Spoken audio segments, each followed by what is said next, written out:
I know. in the video. The one in the That was water. so fun. Remember the one in the water? Well, yeah. Flaz is wearing the shirt. Flaz and Larissa are wearing their shirts today. Thank you for allowing us to be silly in your video, too, by the way. That was fun. That was you, and you all took me to Jamaica. So Yeah, well, there you go. I missed Fun. the trip, and it just made it. All right. So Danny and I bought a hat that like each other. Yeah. That's one I got on. Mine's green and yours is brown. Yeah, Brown. that's right. We try not to wear them at the same time.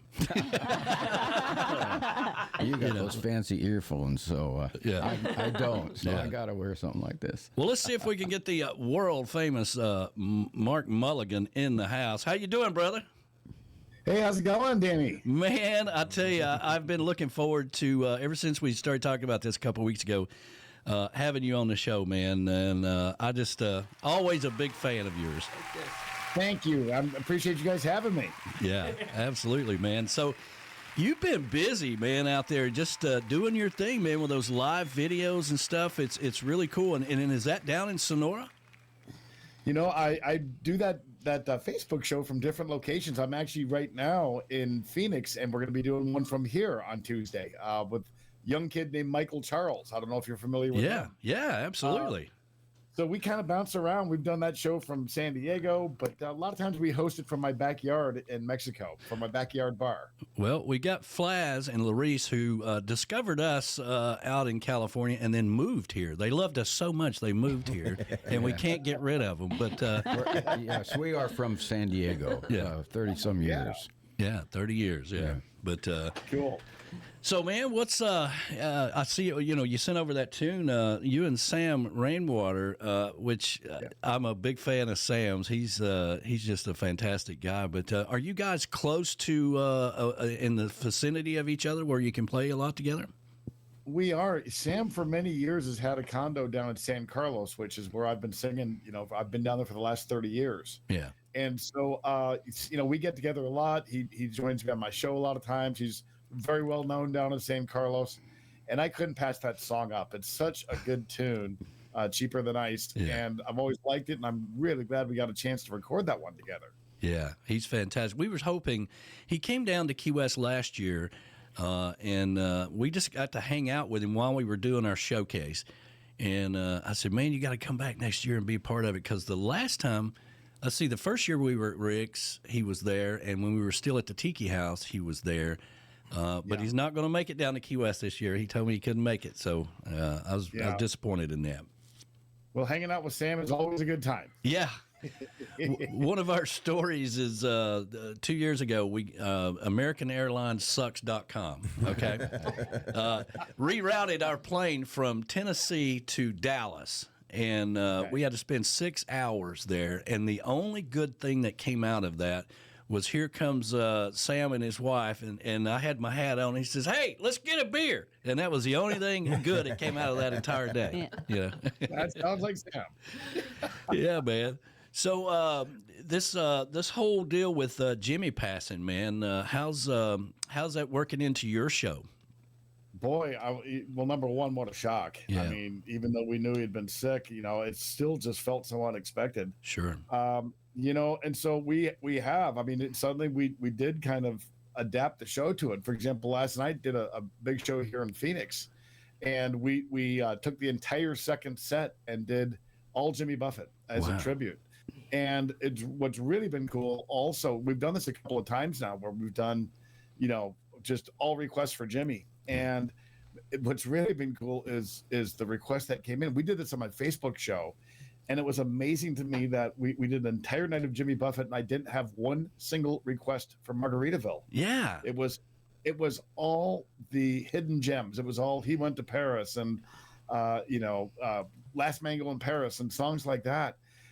Same thing last night here in Phoenix. I mean, some of the songs that we did, they're just, not obviously the well-known songs, and it really, really makes it fun. Yeah. I'm just amazed at how many people, as I look around these crowds, it's not just the members of the Parrot Head Clubs. It's so many people asking for these great, great songs. You can really see the impact he made.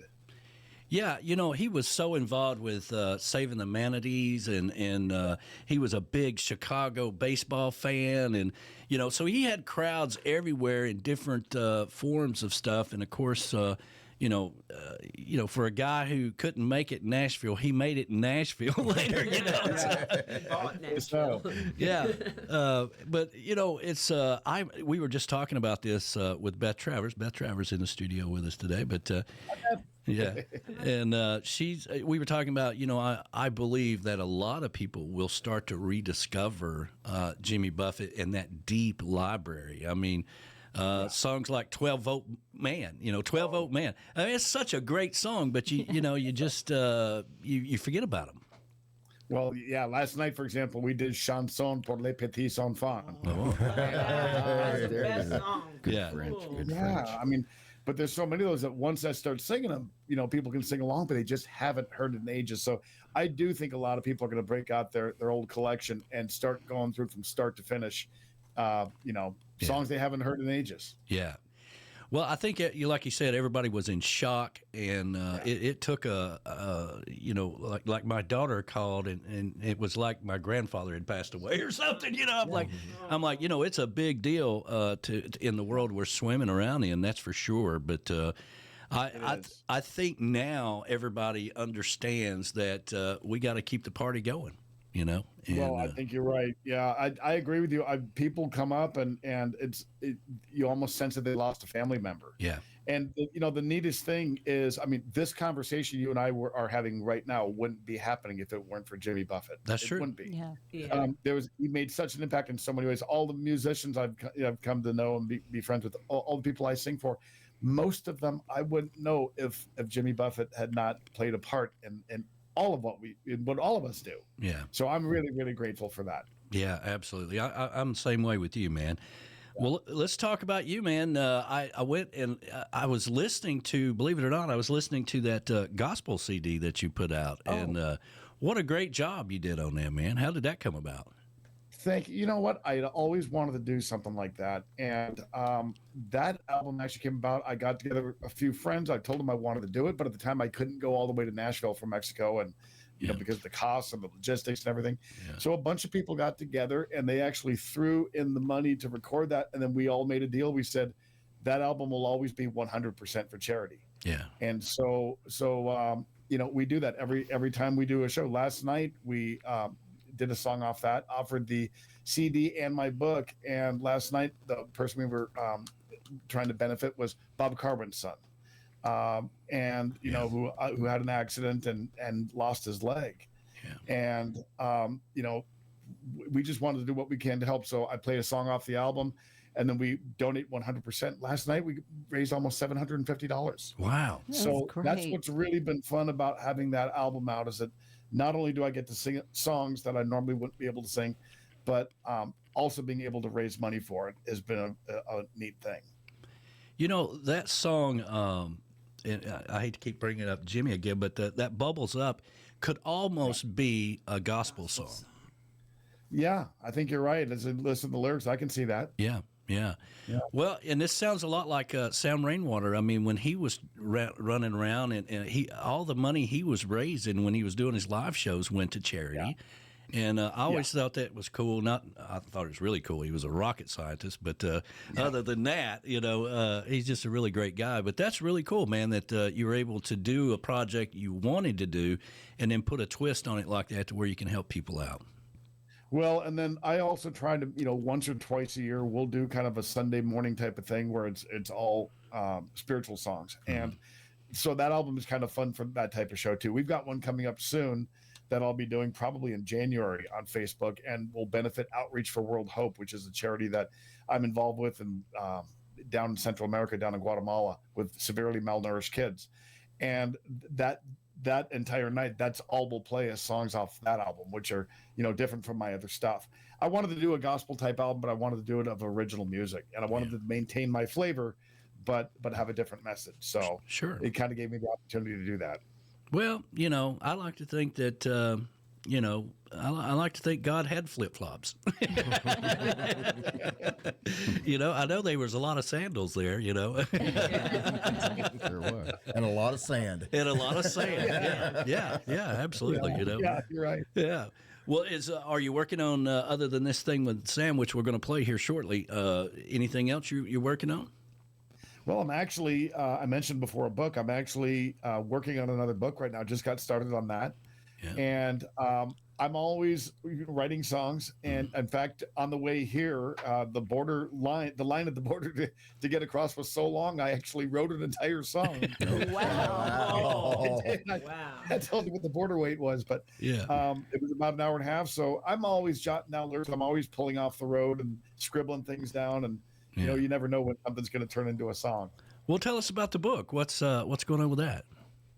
Well, I'm thinking of my first book was called The Three Miracles. Right. And Three Miracles was a true story that started off with tragedy in my life, but it kind of takes you down at the very beginning of the book and then brings you on a rocky road back up. And story about my family. And this book is going to be somewhat similar to that. This book, the setting of this book is going to be in Haiti, where my son and I went and had a pretty incredible experience over there. And there were some things that really impacted me. So I'm trying to put that into book form right now in a way that'll be entertaining for people. And I just got started. In fact, my wife doesn't even know about this. And the reason I haven't told her is because once I get started on a book, it's pretty consuming. It really is. It really is. It is. And there's a lot of times she's tapping me on the shoulder and saying, hey, put that down and let's get going. That last book took me 14 months to write. I'd never written a book before. So once you get going on it, there's kind of no stopping. You're committed. And so if she's listening right now, she just found out. Well, that's breaking news, you know. So yeah. Well, it is. I mean, if you're self-publishing, it's the hardest thing is to let go of it. You know, like, you know, you want to keep adding, or you think about something and maybe you go back and change a chapter or whatever. I mean, sometimes you just got to let it go and let somebody else read it and let them perfect it a little bit. And, you know, but it is a lot of work. I'm trying to finish one now that I've been working on for 2.5, 3 years, which is, Oh, wow. and this one is, this will be my third book, but it would be, it's called Maybe It's Me. Right. Okay. And you know, when you've blamed everybody and you've done everything, and you know, and it's kind of a little bit to the farewell to the corporate world from a manager standpoint. You know, like, you know, you fired everybody, you blamed everybody. Now what are you going to do? Kind of thing. Yeah. But you can apply that to all kinds of life's lessons as well. But well, that's great. Yeah. That's great. I look forward to reading that. Yeah. Well, like you say, it's a commitment, and time is a huge thing for me. But every once in a while, I'll slip off and do a little more of that, you know. But that's the issue with me too. I've got 4 kids, and 2 of my kids are still young kids at home, and you know, it's constant chaos in my life, and of course my travels and everything. So, like you, finding time is the issue. Yeah. You know, I wish I could just sit down and have nothing to do for a month and just kick this thing out. But it's kind of like when you get to work on an album. Once you get going on it, you know, Beth can probably vouch for this. In my case, you know, I wake up at night and I've got an idea in my head, and I can't go back to sleep until I wake up, scribble that thing down, and once you get going on it, there's no turning back. Yeah, and music, it is like one of your kids, right? The song itself, something you've wrote down, something they are your kids. You know, and you want to keep nourishing them till it's perfect or whatever. You know? Don't misunderstand me. You'd throw them overboard before you throw over your real kids. Well, I've always felt that way. I've always felt that once you kind of conceive a song in your mind, from that point, I've always had a little bit more of what it's like for a woman to be pregnant, because you have this idea, you have this thing inside you that slowly is forming, and nobody can see it yet, and you have an idea about it, and you know, you see that ultrasound, and you have ideas of what it's going to look like, and the whole bit, but you really don't know until you go into the studio and that song takes life, you know, and you give birth to it. And then all of a sudden, bam, this new thing is on the scene, and it is like your kid. Yeah. Every one of my songs that I have, I think of that same way too. I look back on my very first album, which was a home project, and it doesn't stand up to the stuff that I'm putting out now in Nashville and with great producers and musicians. Sure. But it still feels like it's my kid. Yeah. It feels like it's my oldest kid, and I had to learn a lot with that kid to be able to raise these other kids. And you know. Well, and like kids, you know, if you have more than one, they are not the same, right? You think, hey, this kid is great, this is wonderful, let's have another one, and that one comes out, and it's like, damn. It must have took after your mama. We just have another. Each one is super special to you. Yeah, they're all special. Yeah.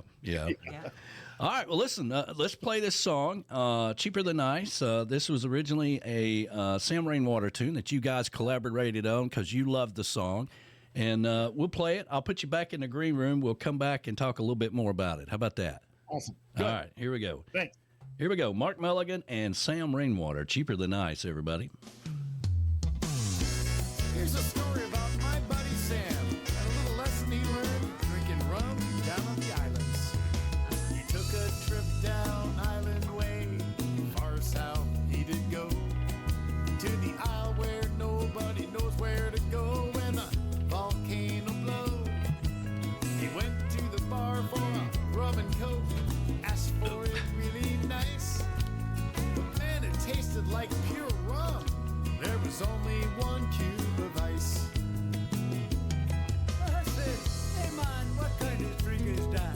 It's strong and needs more ice. He said, you know, it may sound crazy, but man, you be right. You see, down here the economy be different, you soon know why.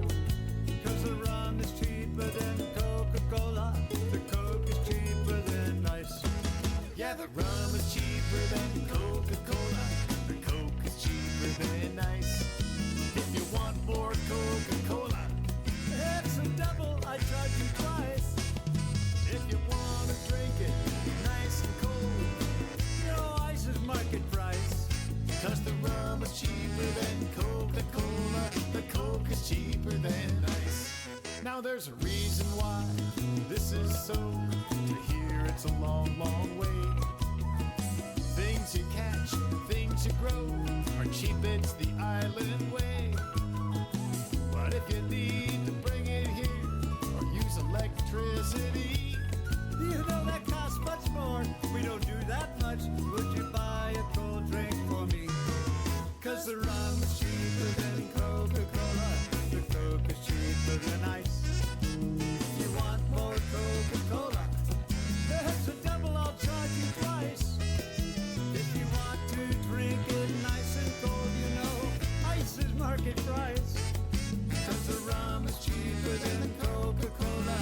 The Coke is cheaper than ice. sometimes things are worth it, sometimes they're not. Sometimes you be thirsty, sometimes you just hot. Everybody mixes cocktails their own way. But down here we drink our rum straight. It's much cheaper that way.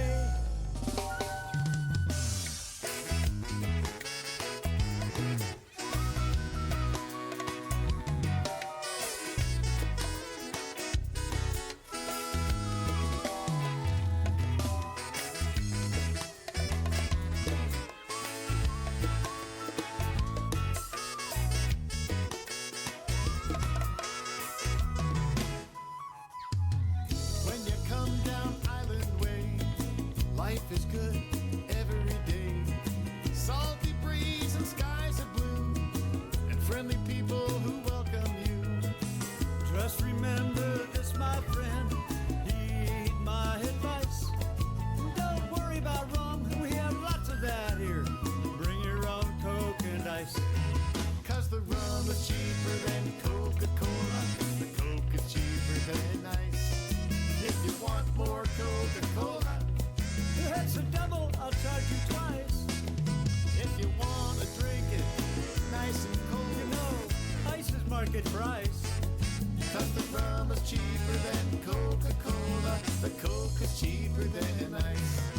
Don't worry about rum. We've got lots of that here. But bring your own Coke and ice. Oh, man.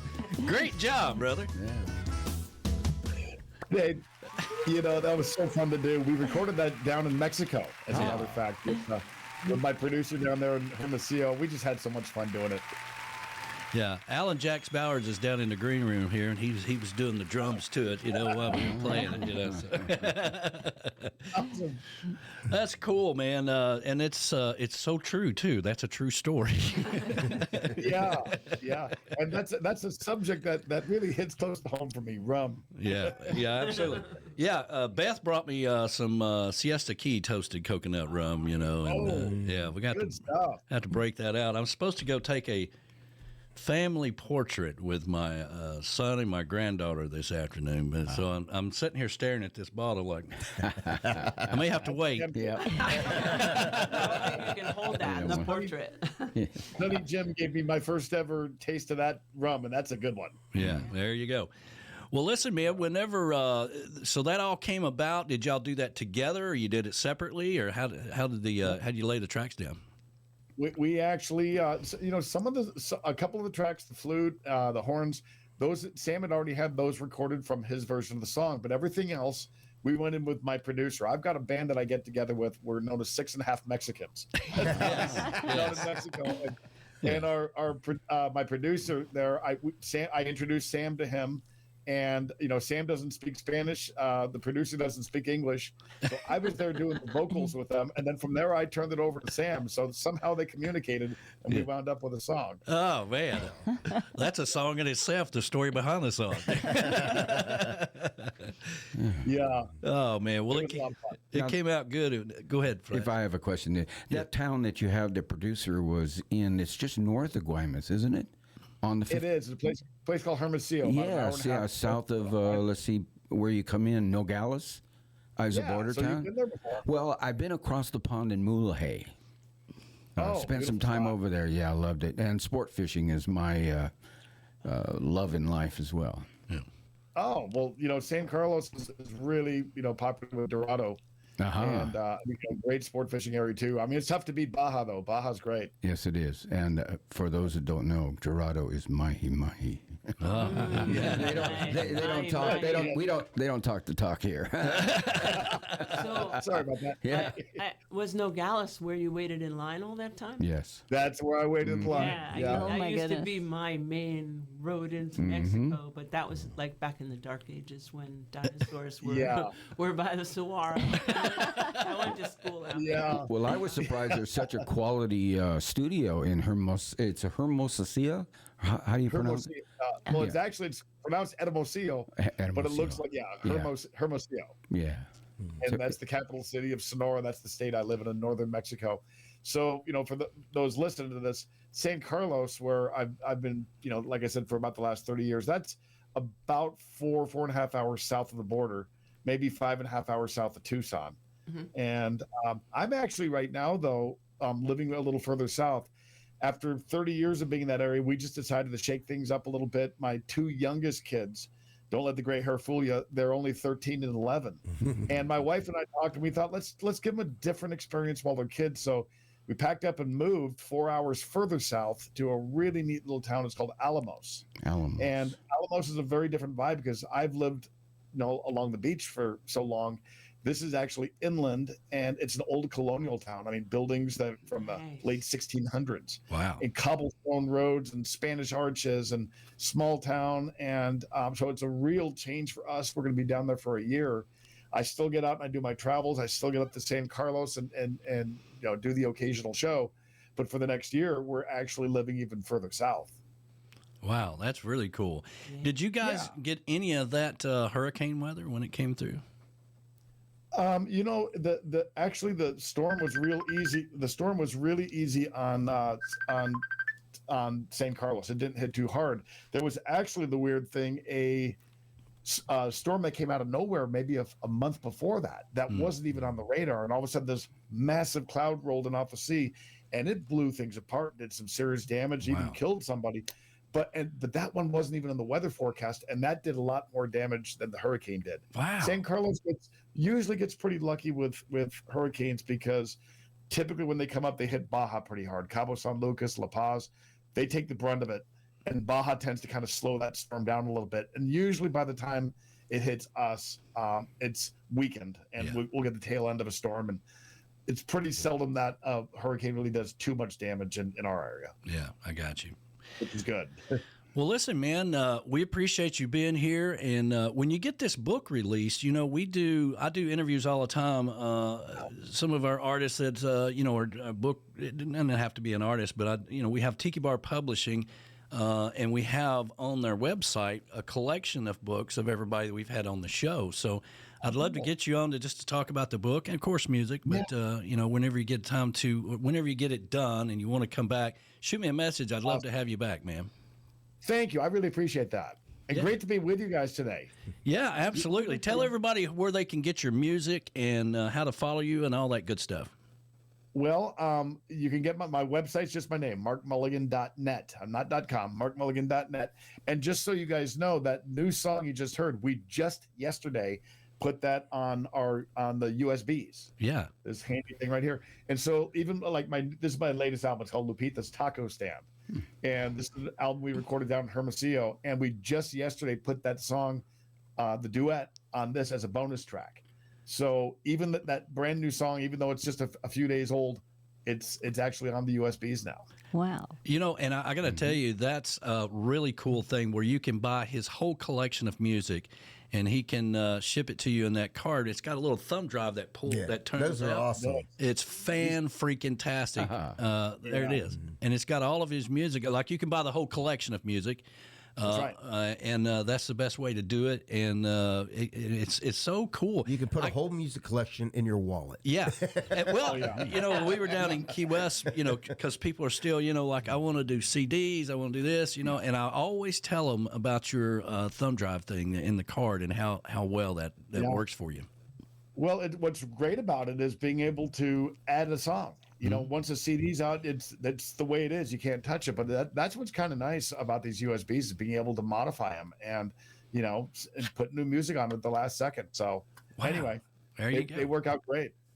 Well, always send us music, man. Whenever you send it through email, we'll get it out for you. We'll look forward to having you back on the show when your book's released, and we're always big fans of you, man. Thanks a lot. I appreciate you guys getting me up early today. All right, brother. We're going to let you fly. Yeah, I know. What time is it there? It's just after 8 a.m. here. That's rough. Yeah. I appreciate it. Yeah. We're gonna get ready for Alan Jax Bowers coming up next, man. Thank you so much, man. We'll talk to you soon, okay? Great talking with all you guys. Bye-bye. All right, brother. See you, brother.